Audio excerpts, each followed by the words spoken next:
Buenas tardes a todos, feliz lunes, muy contenta porque además creo que es el primer programa del año que tenemos a nuestro director Raimundo Bolio. Raimundo, bienvenido.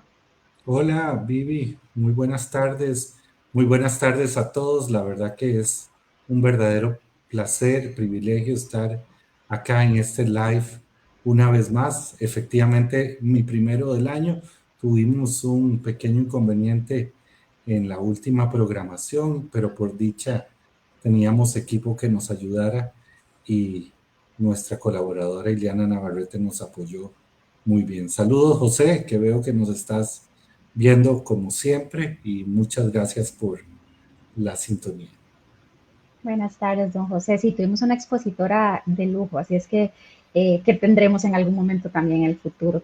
Bueno, les recuerdo, comienzo por recordarle que nosotros estamos aquí patrocinados y gracias a el bufete Raimundo Bolio. Así es que ya saben que ahí están los mejores especialistas en derecho tributario y también tenemos contadores, es un equipo increíble de trabajo, entonces cualquier persona que necesiten, cualquier duda que ustedes tengan, nos pueden contactar. De hecho, el tema que nos convoca hoy es un tema súper importante y que ha llegado mucho. Raimundo, me comentabas que te ha llegado mucho a vos. Y es que recordemos que con este tema de la virtualidad, sobre todo, ahora hay muchas empresas en otros países, creo que principalmente en Estados Unidos, que contratan a personas de Costa Rica y que les pagan desde allá. Entonces hay muchas preguntas de las personas de cómo tienen que cómo son los impuestos, cuáles son sus obligaciones tributarias, cómo tienen que hacerlo, y por eso estamos hoy aquí, ¿cierto, Raimundo?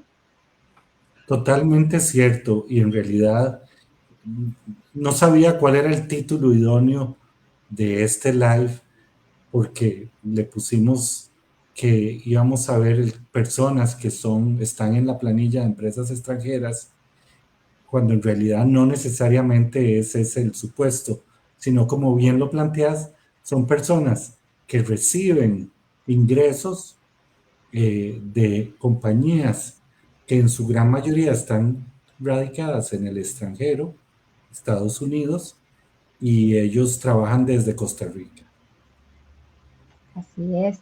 Y tal vez, hola, doña Olga, bienvenido.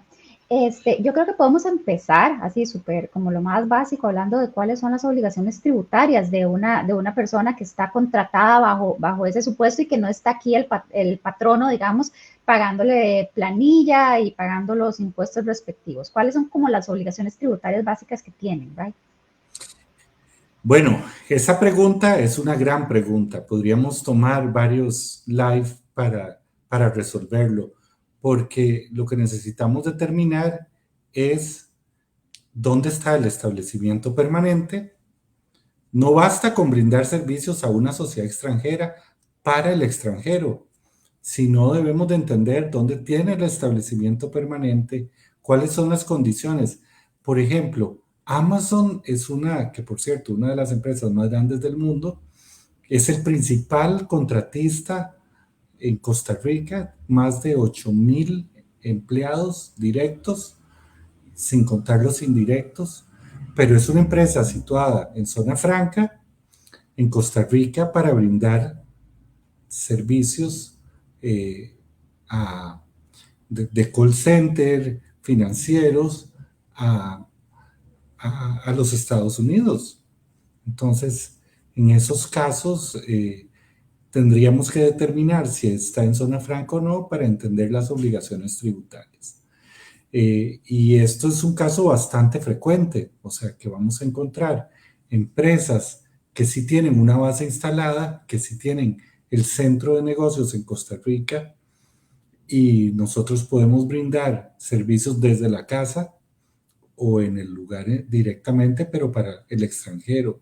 Y ahí sí podríamos estar hablando de que hay un cumplimiento completo de la relación jurídico-tributaria, en el sentido de que vamos a encontrar la sintonía entre el trabajo que yo hago con la empresa con quien yo estoy trabajando, que indudablemente está ubicada, tiene su establecimiento permanente o tiene su centro de negocios principal este, en Costa Rica. Y en esos casos podríamos tratar, salvo que esté en zona franca, de encontrar la totalidad de obligaciones completa, porque ahí sí tendríamos que pagar IVA, sí tendríamos que pagar renta, sí tendríamos que estar en una relación pura y simple de servicios o laboral, dependiendo de cómo se haya establecido una u otra.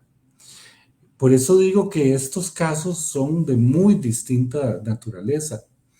Podemos encontrar otros casos, inclusive, donde eh,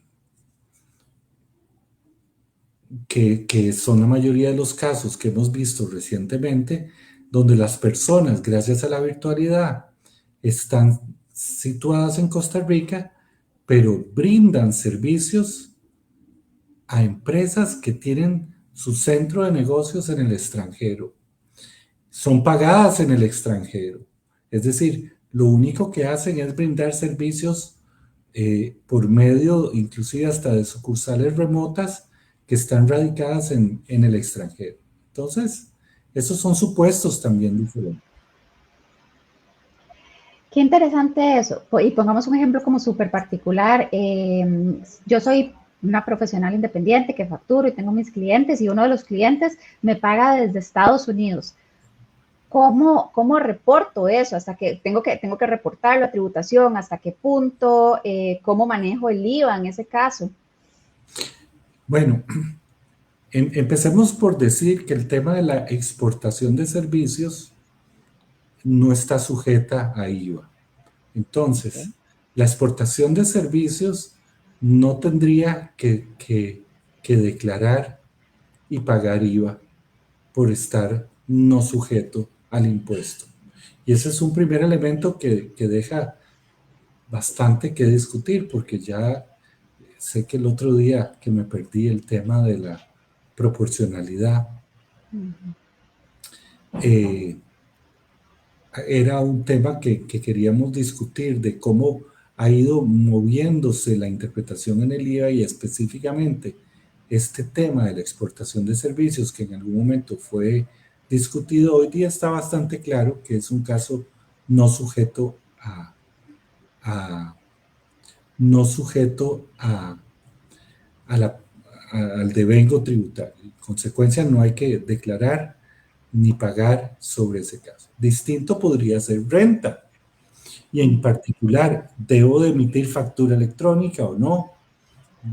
Si emito factura electrónica, muy posiblemente estaría sujeto al pago de renta, aunque no declare IVA. Diferente sería el supuesto de que tengo que esa transacción se realiza en Costa Rica o no se realiza.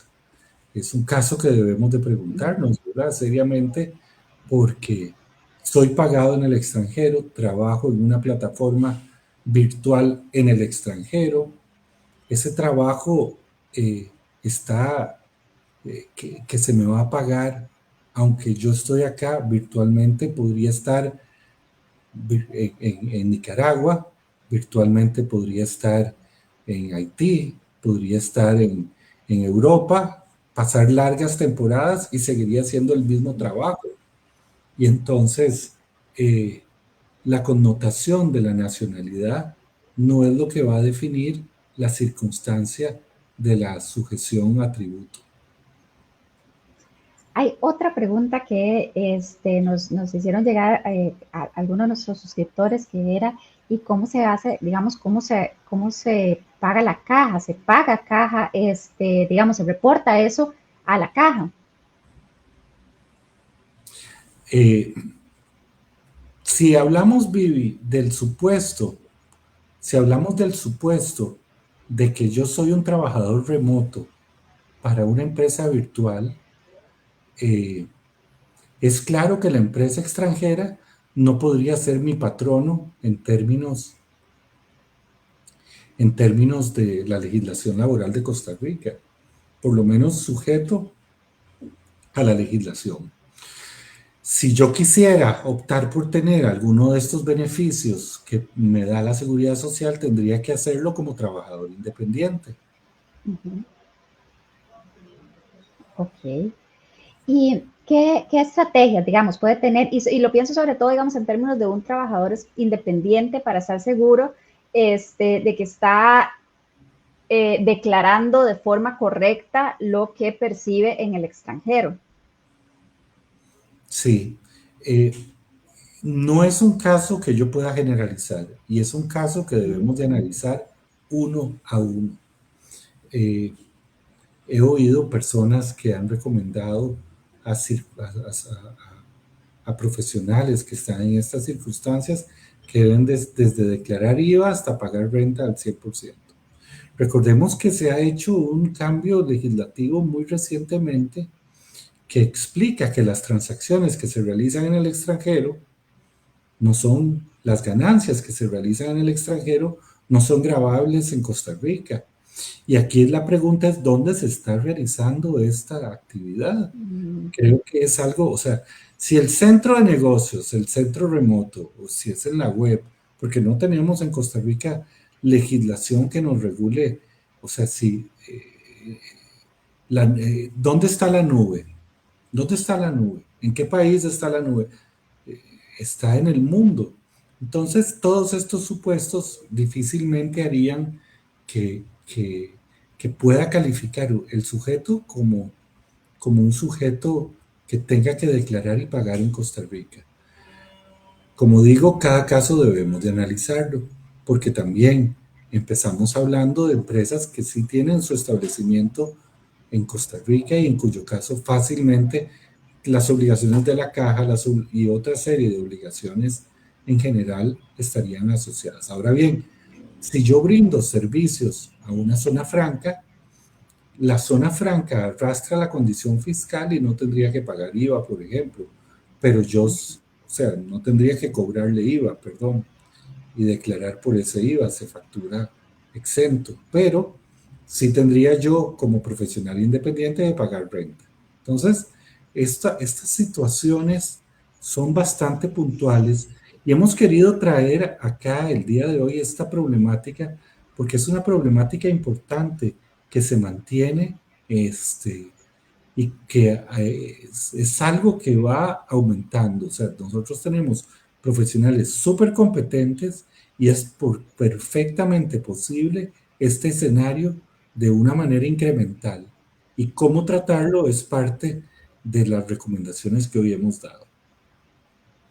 De hecho, ahora, antes de conectarnos, estábamos hablando, me estabas contando que han llegado mucho este tipo de inquietudes al bufete. ¿Cuáles son las inquietudes, digamos, más comunes que tiene este tipo de profesionales con respecto a su pago y su declaración de impuestos?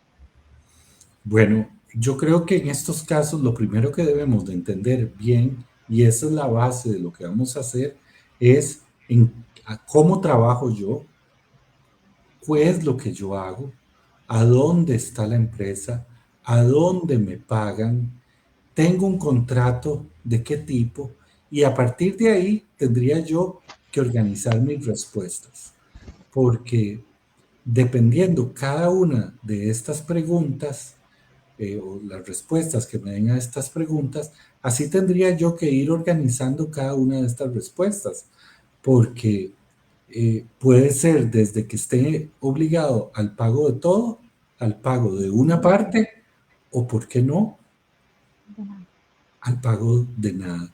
Y es que si el servicio se realiza en otro país, o sea, aunque yo esté físicamente en Costa Rica o que lo pueda hacer virtualmente en cualquier otro país, podría, de acuerdo a las reglas de ese país, estar pagando impuestos como un no domiciliado en ese país y sujeto en consecuencia a la fiscalidad de ese país. Y en esas circunstancias es algo que es una bolita de ping-pong. Tenemos que Ujú. entender muy bien cómo funciona cada uno de estos supuestos para dar un mejor consejo. Y por eso hemos tocado este tema. Y creo que esa es la conclusión a la que podemos llegar. Con mucho cuidado porque es un tema que es espinoso y puede tener diferentes respuestas dependiendo de cuál sea la base sobre la que se ha sentado el trabajador o la persona que está brindando servicios.